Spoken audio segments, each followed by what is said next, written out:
Olá, boa tarde. Meu nome é Janaína Porto de Lira, eu sou estudante de Letras pela Universidade Estadual do Maranhão. E hoje eu vou analisar uma obra de Almada Negreiros, que é um conto, na verdade, O Cágado. E essa análise ela foi dividida em 4 partes, que a primeira é exposição inicial, a segunda é a complicação, a terceira é o clímax e a quarta é o desfecho. Nisso, eu também vou fazer uma análise do tipo de narração e a duração do conto. Bom, vou dar início falando um pouquinho sobre a obra, né, e fazendo uma pequena introdução sobre o autor dessa obra, que é Almada Negreiros, que é um grande nome da geração modernista em Portugal. Bom, é um conto, né, tem características de exagero, que geralmente são mais presentes em fábulas, que na verdade é um conto-fábula, é o Cágado. E eu vou começar aqui com o primeiro tópico que eu falei lá atrás, que é a exposição inicial. Bom, o conto ele começa com uma famosa expressão que é bem famosa nas fábulas, né? Que entre aspas, era uma vez. É muito presente em contos populares, histórias populares, e segue com a expressão um homem que era muito senhor da sua vontade. Essa é uma única expressão que o narrador usa para referir-se, né, ao personagem, pois o personagem não possui nome próprio. Numa dessas vezes, que passava meio-dia, vi um cágado, que é uma coisa que nunca tinha visto antes, senão na zoologia. Bom, ele ficou tão maravilhado com aquele cágado que ele tinha visto, que pois era uma espécie que não tinha naquela região, era uma espécie rara. E nisso, ele já tinha um fato interessante para contar no almoço com a sua família. Por aí já foi o primeiro tópico, que é a exposição inicial. Agora eu vou falar um pouquinho sobre o segundo tópico, que é a complicação da história. Dando continuidade, vamos para o segundo tópico, que é a complicação da história.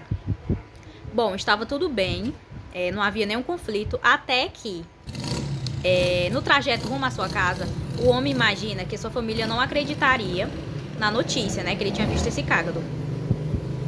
Por lá ser muito raro esse tipo de espécie de animal.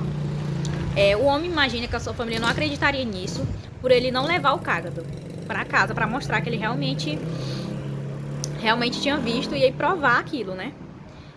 Esse pensamento o fez voltar para pegar o cágado, que por sua vez já tinha se escondido um buraco no chão. E aí o que acontece? Esse é então o primeiro conflito da história. O medo que suas palavras não seriam suficientes para a sua família, porque ele é um homem muito senhor da sua vontade, no quesito de provar que ele realmente está certo em todas as situações, ele não gosta de ser contrariado. Com o cágado no buraco, ele enfia a mão para tentar pegá-lo. Enfia o braço e nada do cágado. Tentou de formas naturais e falhou. Pegou uma vara bem grande e enfiou no buraco, mas nada adiantou.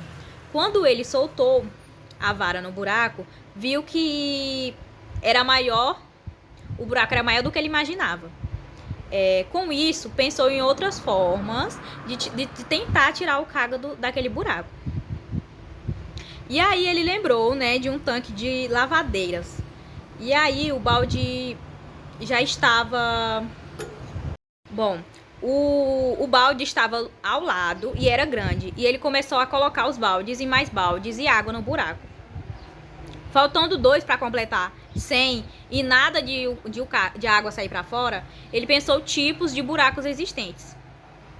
Com isso, pensou em voltar, né, e dizer que havia visto o cágado, mesmo sem levá-lo nas mãos, né? Ele pensou em ir lá para a família dele e falar: eu vi o cágado, mas eu não tô com ele aqui provando, mas eu vi, tá? E aí, nisso, o que aconteceu? Mas veio outro pensamento contrário a este. E aí ele pensou: mas não, toda a gente pode pensar assim, menos eu, que sou o senhor da minha vontade. Apesar das dúvidas e conflitos, lhe ocorreu o seguinte pensamento: já não se trata de eu ser compreendido com a história do cágado ou não. Agora trata-se apenas da minha força de vontade. É a minha força de vontade que está em prova. Esta é a ocasião propícia. Não percamos tempo. Nada de fraquezas. Então, como um homem muito senhor da sua vontade, né? Que ele era muito dono, né? De tudo, tinha um rei na barriga. O que ele fez? Ele pegou uma pá de ferro e começou a cavar. Cavar aquele buraco com muita energia e sem se importar em perder o almoço, que ele já estava na hora do almoço, ele veio de logo, não foi, né? Ele estava interessado em solidificar sua vontade, que era provar que ele tinha visto esse cágado. Contudo, sabia que mesmo com a sua resistência, ele só poderia provar a preciosidade da sua vontade se continuasse a cavar. E tudo lhe indicava para parar.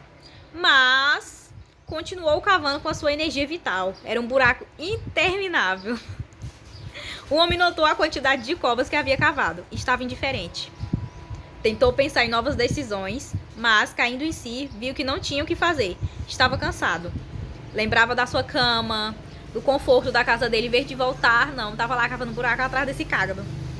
Ele estava tão longe da casa dele, ele falou assim: maldita pá, ô cágado, diz o narrador observador.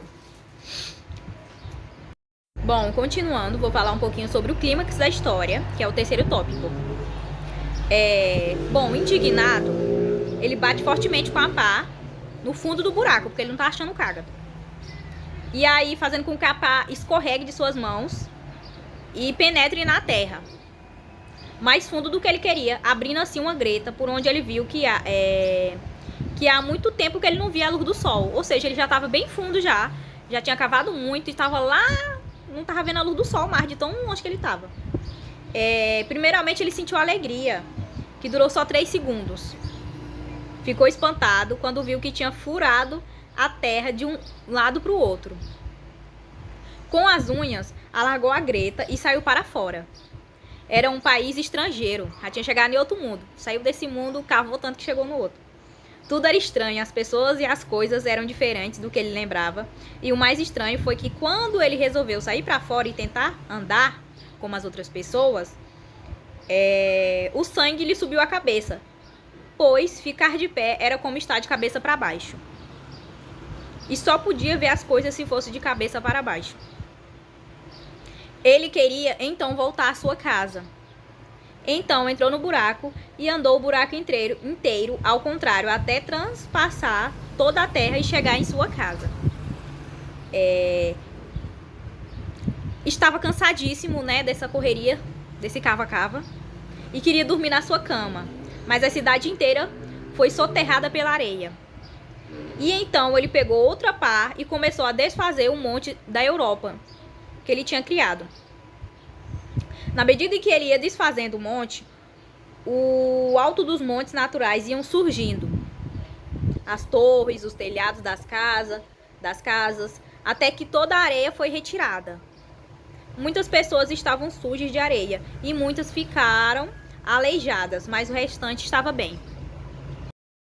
Agora eu vou para o quarto e último tópico, que é o desfecho da história, né? O que aconteceu nessa expedição em busca desse cágado.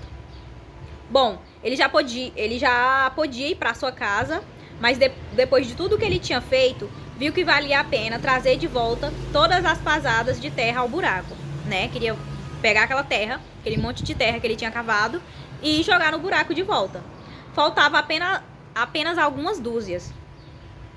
Quando estava na última pasada de terra, a primeira que tinha tirado do buraco, viu que na parte tinha um acumulado de terra que estava se mexendo sozinho. Foi ver porque isso estava acontecendo. Era o cágado. Rapaz, esse cágado deu trabalho, viu? Mas enfim, agora eu vou falar um pouquinho sobre o tipo, né, de enredo e a duração do conto. O tipo presente neste conto é o tempo cronológico, que é quando os acontecimentos do enredo estão na ordem natural dos fatos. Ou seja, a história é contada do começo para o final, de modo que pode ser medida em horas, dias, meses ou anos. E foi isso o trabalho. Obrigada pela atenção.